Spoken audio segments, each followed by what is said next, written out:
Aprameya namaha. Aprameya. Prameya means an object of knowledge. Aprameya cannot be measured. Pramana. Aprameya means cannot be measured by any means of knowledge. Pramana means means of knowledge. Aprameya cannot be measured by any pramana, cannot be measured by any means of knowledge. Because cannot be measured by any means of knowledge, therefore achintya. Because unthinkable, therefore cannot be illumined by any pramanas. No means of knowledge. How many means of knowledge are there? Many means. The famous is pratyaksha. Pratyaksha pramana means direct perception. You directly perceive and you get to know. The senses. With the senses you perceive. So that is not an object to perceive. So direct perception cannot illumine that. Next is inference. You infer. Seeing something, you infer something else. In a bright, cloudless day, you see a dark smoke. What do you infer? Bright, noontime, cloudless sky, a dark smoke, mushroom of smoke. What do you infer? That there must be? There must be? See, that's what you have studied, isn't it? I asked my children in the summer camp, they have not studied that where you see smoke, there will be fire. They have not studied it. But when I asked the question, see that observation power. So when I asked the children, when you see a dark cloud of smoke on a cloudless, bright day, what do you infer? And they told me, what? They told me that there must be a factory there. See, because they observed the factory and the smoke coming out. There must be factory. Our case is because what we studied, that only we vomit. I studied that whenever there is a smoke, there is a fire. We repeat. Wherever there is smoke, yatra yatra dhumaha, tatra tatra vahnihi, agnihi. That's what we have studied. Wherever, that too we literally translate. Wherever smoke, there is fire. Literal translation. All young boys, they went to temple. I know, even nowadays also they go, I think. Young boys. Why do they go to temple? Boys. Young boys. Swayamvara. Because his girl also comes there. And from outside the temple he can tell the girl has come or not. How? Chappal. Yatra yatra padaraksha. Tatra tatra pranasakhi. How does he know, Swamiji? How does he know it is her slippers? He has received it so many times. By memory he knows it. So it's called inference. There is nothing to see to infer it. That upamana. Upama as a pramana. Oh, Swamiji, upama also is a pramana. Not your upama eating idli, upama, dosa. Upama means comparison. You compare. Isn't it? What example do you remember? At long time ago I told. You remember? I went to Tanzania. I was taken for Serengeti. And there we met the chief, tribal chief. And he knew that I am coming from Washington, Chinmaya Mission. He wanted to show me a special animal. And he said, Swamiji, this animal is called chow chow. Chow chow animal? So I saw the chow chow animal. So rare animal it is. And you ask me, Swamiji, what is that chow chow? I can describe the chow chow by comparing. It has the head of a monkey. Head of monkey. Neck of a giraffe. Body of a buffalo. And the legs of a hippo. And the tail of a horse. This is chow chow. Head of, neck of, body of buffalo, legs of hippo, tail of What a memory.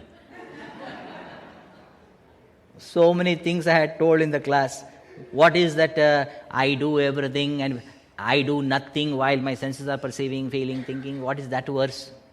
I told Allah, Swamiji, I don't remember, Swamiji. My memory is not very good. All kachara stuff and all memory, ayya. Head of monkey. Ekapati, only once I said. Head of monkey, neck of giraffe, body of buffalo, legs of hippo, tail of horse. What a memory, what a memory. So you have the power to remember. Only thing what you want. And I always want kacharas only. Easy to remember. So this, how am I comparing? You know monkey, you know giraffe, you know buffalo, you know hippo, horse. You know that, through that you are imagining. What? Chow chow. This is called upamana pramana, comparison. How you compare your child and make a mess. Look at that boy, how nice he studies. Their parents say are comparing him to your child. Look at him, how nice he is. You only don't know. You should compare. Check the parents. Luckily your child doesn't compare with other parents. Isn't it? You should be thankful to them. So this is called upamana pramana. Then arthapatti. Arthapatti means you see the effect and you presume the cause. The traditional example given is a person is very fat. Very fat. But people tell him, we never saw him eating. So you also want to go and confirm. You go to his house morning 6 o'clock and you will see till 9 o'clock you are in his house, night. From morning 6 to evening night. And you never see him eating at all. So, what will you presume? Arthapatti, presumption. His name is Devadatta. That person's name, very nice name also, Devadatta. Devadattaha divana bhungte. Devadatta does not eat during daytime. But you see Tatapi Pivaraha Drishyate. He is very like a sumo wrestler. Have you seen sumo wrestlers? 300 or 400 pounds. Such a small mouth. Through the small mouth, how much of shoveling he must have done the food. This fat effect is not possible without eating. You know that. So even though you don't see him eating in the daytime, what will you think? Devadatta divana bhungte, ratrau bhungte. Means he must be eating in the night time. This is the effect. Seeing the effect, you presume the cause. Called arthapatti. So, that reality, there is no effect or cause. It is beyond cause and effect. Can't indicate. Arthapatti also cannot indicate. Anupalabdhi. Anupalabdhi is a very unique pramana. When I translate Anupalabdhi into English, you can use this translation to confuse everyone. You can remember this translation. Anupalabdhi means the non-perception of the object gives rise to the knowledge of the non-availability of the object. That's called arthapatti.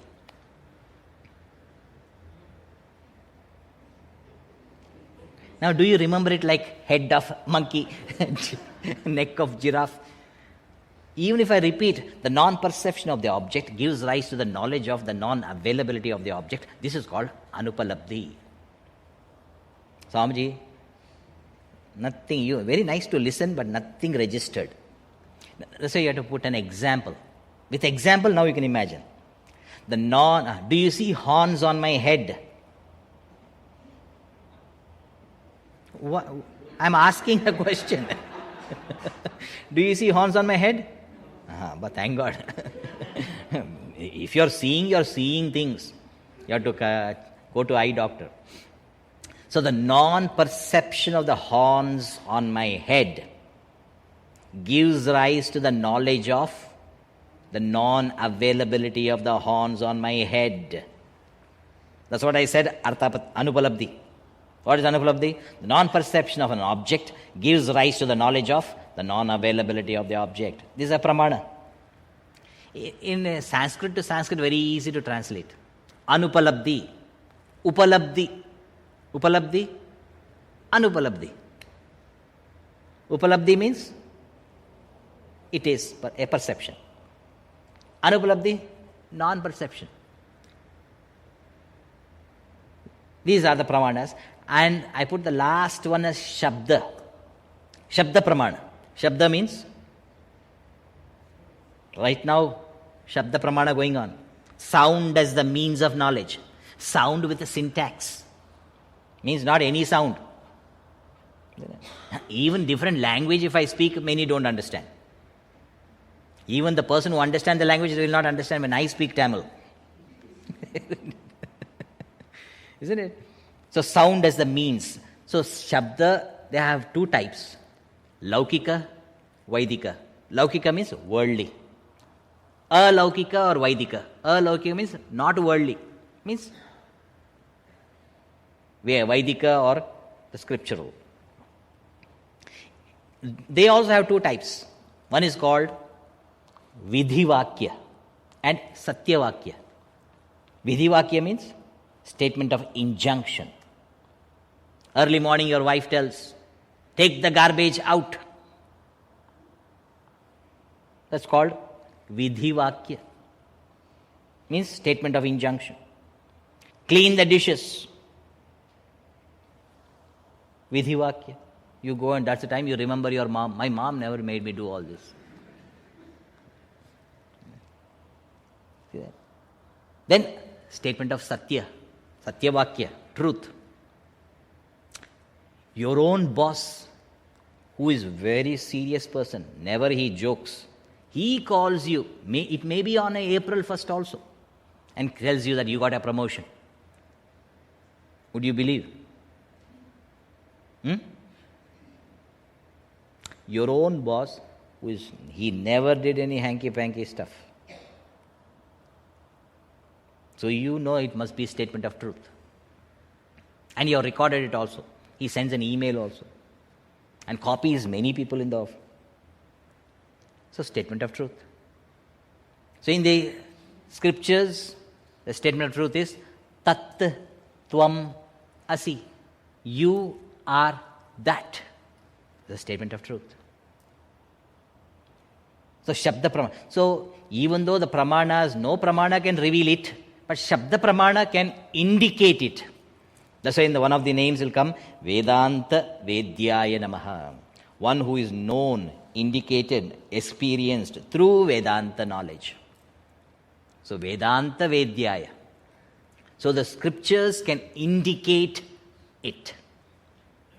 So Aprameya, no pramanas can reveal. But Shabda Pramana can indicate. Using the Shabda Pramana, you can experience it as a subject. As the subject, not as an object. Even Shabda Pramana cannot indicate it as an object.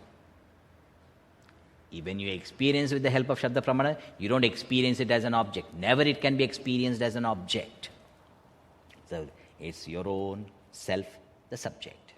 So Aprameyaya Namaha. Om Aprameyaya Namaha.